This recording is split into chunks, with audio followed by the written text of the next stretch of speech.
So, this is kind of embarrassing to admit, but I've been using these 100 daily English sentences videos on YouTube to practice my English every morning. I'm not a native speaker, and it's something I've been doing quietly before work. I never told my coworkers because I didn't want them to think less of me. Anyway, one morning I was at my desk with my headphones in, repeating sentences out loud like, I will go to the store. He is working very hard. It's simple, but it helps. I didn't notice my boss standing right behind me until I turned around. At first, I laughed it off and explained I was practicing English. But the look on his face? Man, it was like I had just confessed to being completely unqualified for my job. He said, interesting. I didn't know your communication was that bad. That hit me hard. I thought this was just a private little self-improvement habit. But in that moment, it felt like he saw me as a fraud. And here's the twist. By lunchtime, 3 other coworkers had already made little jokes about me like, I will go to the bathroom now, in this mocking voice. Turns out he had told them. I felt betrayed. Not just embarrassed, betrayed.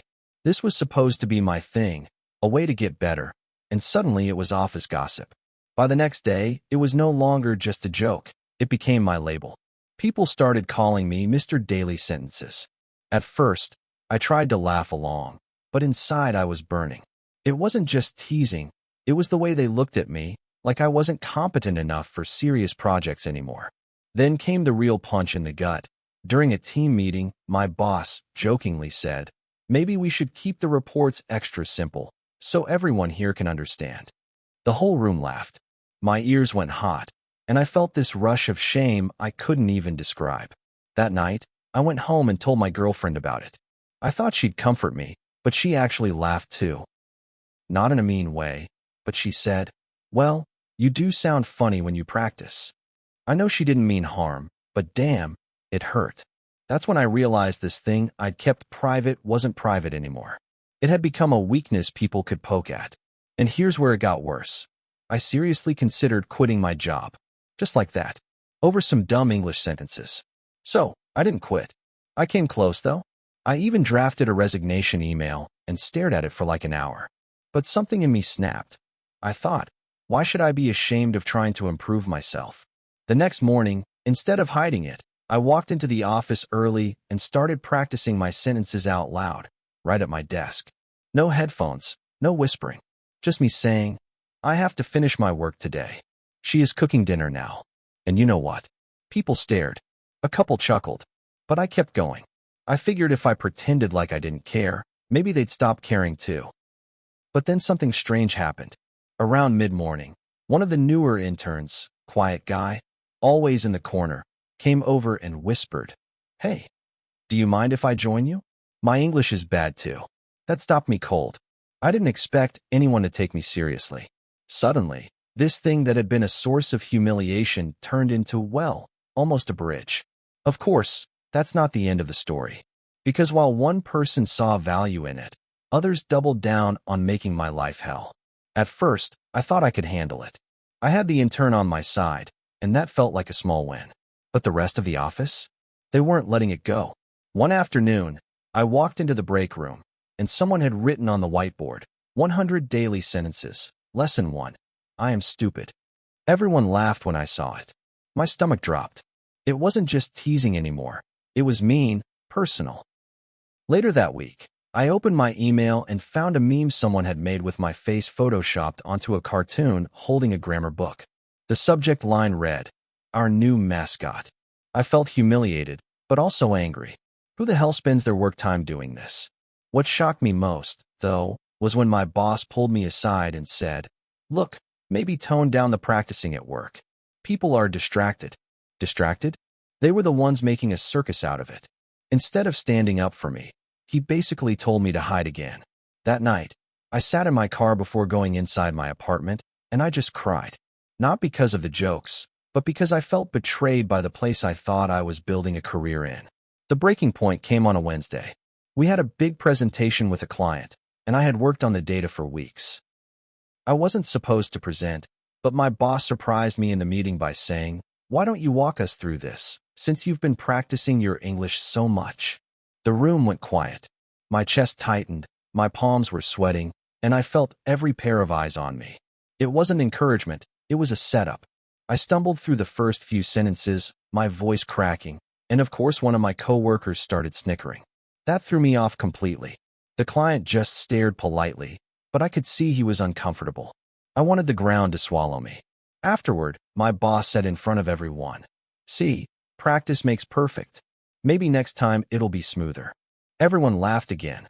I walked straight to the bathroom, locked myself in a stall, and sat there for 20 minutes, just shaking. That was the moment I knew. I couldn't just keep enduring this. Something had to change. Either I was going to fight back, or I was going to walk away for good. I didn't yell. I didn't quit. I didn't even complain to HR, though I thought about it. Instead, I decided to double down. If they were going to mock me for practicing English, then fine. I'd become so damn fluent, they wouldn't even recognize me. So I made a plan. Every morning before work, I started recording myself reading those 100 daily English sentences and posting them online. Just a small YouTube channel, nothing fancy. At first, it was just me awkwardly reading sentences like, "She likes to swim in the pool." But here's the twist. People actually started watching. A few left comments like, "Hey, I'm learning too. Thanks for posting." That tiny bit of support lit a fire in me. Meanwhile, at work, I stopped reacting to the jokes.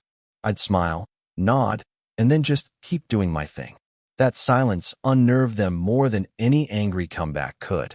I think they expected me to crack. The best part? The intern who had asked to join me started practicing with me at lunch every day. Suddenly, I wasn't alone. I wasn't the office clown anymore. I was quietly building something outside of work. Of course, this didn't sit well with my boss once he found out. I thought my little YouTube channel was harmless. I wasn't using company time. I wasn't using company resources. Just me, my phone, and a cheap tripod in my apartment. But apparently, my boss didn't see it that way. One Monday morning, he called me into his office. He leaned back in his chair, smirking, and said, "So, I hear you've been moonlighting as a teacher now." I froze. He had obviously seen the videos. I tried to explain that it was just practice, not a side job. But then he dropped this. "You should probably take those down. Clients might get the wrong impression about the quality of our staff." That's when it clicked. This wasn't about distraction at work. This was about him being embarrassed of me. He didn't want the world to see me trying. I walked out of his office shaking, half from rage, half from fear. I felt like I had no control, like even my personal life wasn't mine anymore. But instead of deleting the videos, I did the opposite. That night, I uploaded another one. And at the end, I said, "Don't ever let anyone shame you for learning." The next morning, my subscriber count doubled. A week later, I got an email from someone I didn't recognize. Subject line, "Love your videos. Want to collaborate?" I almost deleted it, thinking it was spam. But I opened it, and it was from an English teacher based in Canada. She had a channel with thousands of subscribers and said she liked how raw and real my practice videos were. She wanted to do a joint video, me practicing, her correcting, and guiding.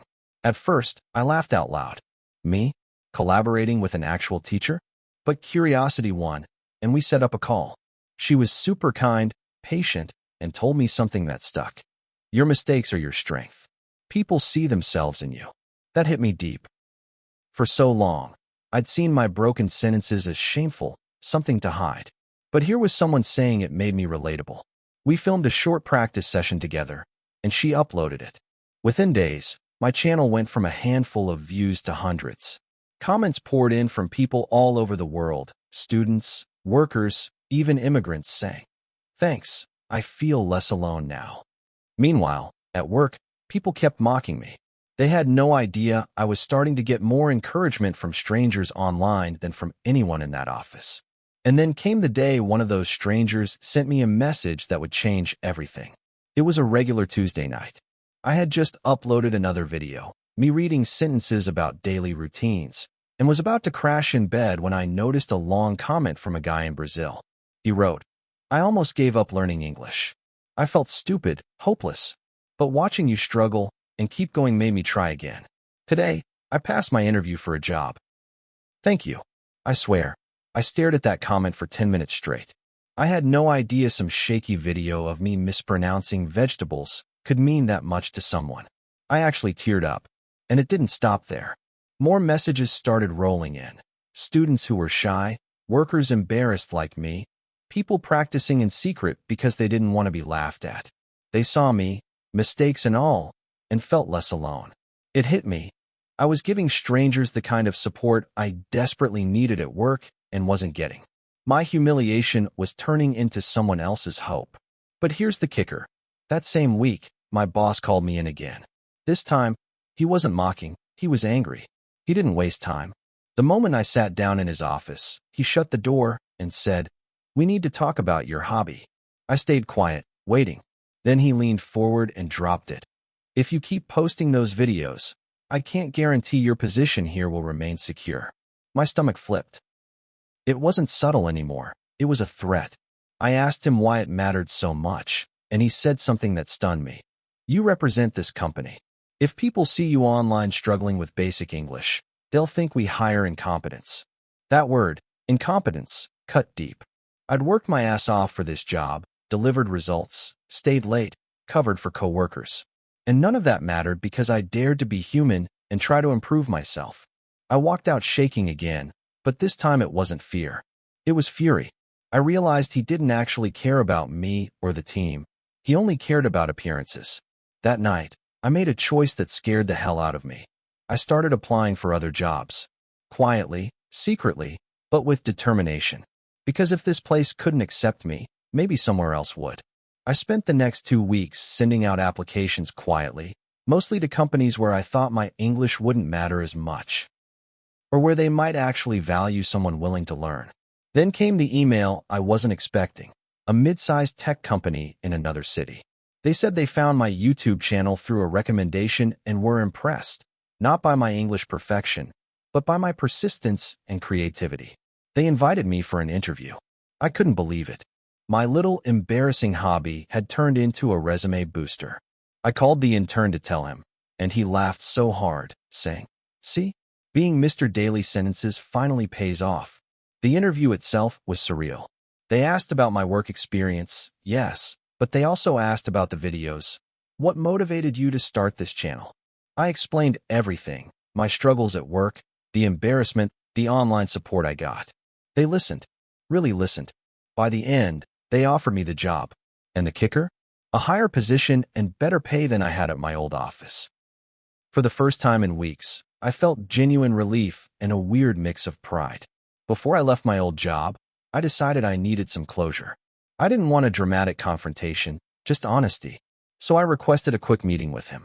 When I walked in, he gave me that same smug look he always had. I took a deep breath and said, "I'm leaving, and I want you to know why. Not because of the job itself, but because of how you treated me for trying to improve myself." He blinked, probably not expecting me to speak so calmly. I continued, "You humiliated me, threatened me, and betrayed the trust one had in you. But you also taught me something. If you let fear and shame control you, you stay small. I'm done being small." He didn't say much after that. Just a quiet, "I see." I walked out feeling lighter than I had in months. It was strange. Part of me wanted him to apologize. Part of me wanted to shake him. But mostly, I just wanted to move on. And that's exactly what I did. Leaving that job felt like stepping out of a dark tunnel into sunlight. My new role was challenging, but supportive.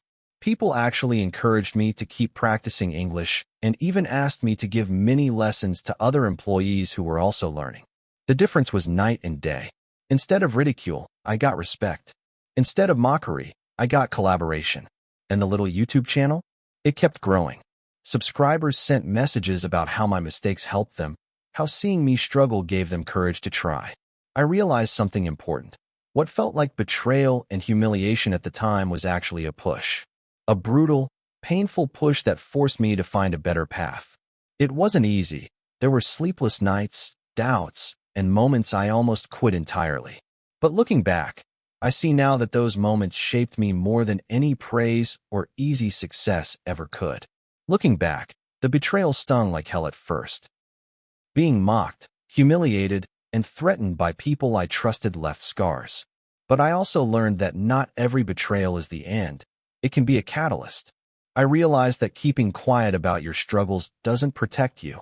It isolates you. Being honest, even when it feels vulnerable, can create unexpected support. My YouTube channel, the intern who joined me, even strangers across the world, they all became part of my support system because I dared to keep going despite the shame. I also learned to pick battles. My old boss. I didn't need to change him. I needed to change my environment and protect my own growth. And in doing so, I found people who genuinely valued me. It's strange how humiliation and betrayal can turn into a kind of fuel if you don't let it crush you. I'm still human. I still mess up my sentences sometimes. But now I see mistakes as proof I'm trying, not evidence I'm failing. So here's the takeaway from my ridiculous, painful, and unexpectedly rewarding journey. Mistakes aren't weaknesses. Struggling in front of others isn't shame, it's courage. And betrayal, as brutal as it feels, can push you toward the people and opportunities who actually see your value. I learned to trust myself over toxic approval, to turn humiliation into motivation, and to create my own space for growth, even if that meant leaving behind everything familiar. My advice for anyone in a similar situation: don't hide. Keep learning, keep practicing, and keep putting yourself out there, even if people laugh at you. The right people will notice, not for perfection, but for persistence. And sometimes, those unexpected supporters change your life in ways you never imagined. I still practice my 100 daily English sentences every morning. And every time I do, I remember that the thing that once made me feel small is now the thing that made me strong.